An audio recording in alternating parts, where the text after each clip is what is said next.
G'day, Craig. Evening, guys. How are you? We're excellent. Great to have you on the show for the first time as Sharkies coach. You were confined to the couch because of COVID for the first match. That was a hell of a game to get in the coach's box for the first time. Yeah, it was a bit nicer than the week before, sitting over in the lounge room, and I was on speakerphone in the box with the coaches, which was it was a rough start, but obviously it was nice to respond that way and to go back to points bet after such a long period of time. But more importantly, just to play in the fashion that we wanted to was it was a really important performance more than anything. Craig, I wanted to ask you about Matt Moylan. A lot of people thought that his career was probably heading down the gurgler, the way he's sort of fell away with injuries and performances over the last few years. What did you see in Matt Moylan that convinced you that he was the six that you need? And obviously you moved on Sean Johnson, but what was it about Matt Moylan that you were convinced about? I had worked with Moyser many years ago in rep footy, but I feel like the changes to the rules and the six again footy, like Matt's he's a player that sticks at the game, and he's never a dull moment when he's on the field. And I felt like with the rule changes and the speed of the game and more live footy and more opportunities to play, off the cuff sort of open scripted footy, I felt like that suits Matt. And always believed in him as a guy and a player. He obviously had a wretched run there, and he needed to take some responsibility in his preparation and his performance, and he's doing that so far. But it's early days, but I'm really happy with where he's at this current point in time. Fitzy, I'm unsure about the protocols around concussion, but Ronaldo Mulitalo was great on the weekend. We saw him celebrating on the screen just then. Will he be allowed to play with a 5-day turnaround or not?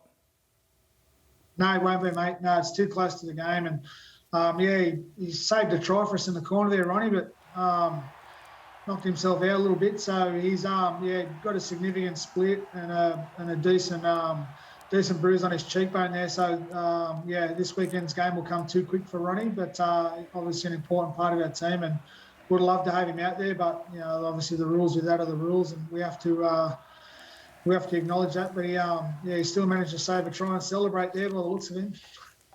Craig, you were assistant coach at the Roosters for a long, long time through a very successful period. You're now a head coach. Do you have assistant coaches? If so, who are they and what are their roles in your format there? Yes, I've got Steve Price, Gus, who obviously head coached the Dragons a few years ago, and most importantly, the assistant coach for the Sharks, as Gal will let you know, that when they won the premiership in 2016, he's been coaching at Warrington, and he's our defensive coach. And Josh Hanna, who coached the Sharks last year, who's a really high-level coach and had 2 experiences as an interim coach with the Cowboys and the Sharks, and he runs the attack with Daniel Holdsworth. So all really capable, and Daniel's been a junior coach at the Sharks for a number of years now, and I figured it was important to have someone with their finger on the pulse with our young players and young talent, and he'd coached a lot of our younger players through the lower grade, so I thought it was important to have him involved in our attack as well. So all really capable coaches, Gus. Do you give them complete autonomy over those portfolios, or do you consult with them, or do you direct them? Yeah, direct in they're such strong coaches, and you have to trust the ability of your staff there, and they run their areas really well, really efficiently. And obviously, as the head coach, I've got to lend my voice to the bigger picture parts of the game and the most important stuff, defence and style of play. But I do try and empower them, and they're such strong coaches that I trust them implicitly. And I think last week, obviously with the COVID scenario, I thought they ran the club and the team well while it wasn't available. So trust them implicitly, but there's obviously big trust amongst the staff that I know they're getting their job done really well, and I can focus on the big picture stuff. Craig, a lot of talk around T. Wilton's tackle on Mitchell Moses, and just the treatment of Mitchell Moses in general. Parramatta weren't too happy with what they believed him being attacked a few times. What's your thoughts on the way Mitchell Moses was targeted during the game? Yeah, I didn't know that until today. Look, I feel like we 100% were. It wouldn't have mattered if it was Mitchell Moses, Dylan Brown, Reid Marnie, whoever's going to kick the ball. We wanted to put maximum pressure on the kickers and hopefully get them to have a poor kick.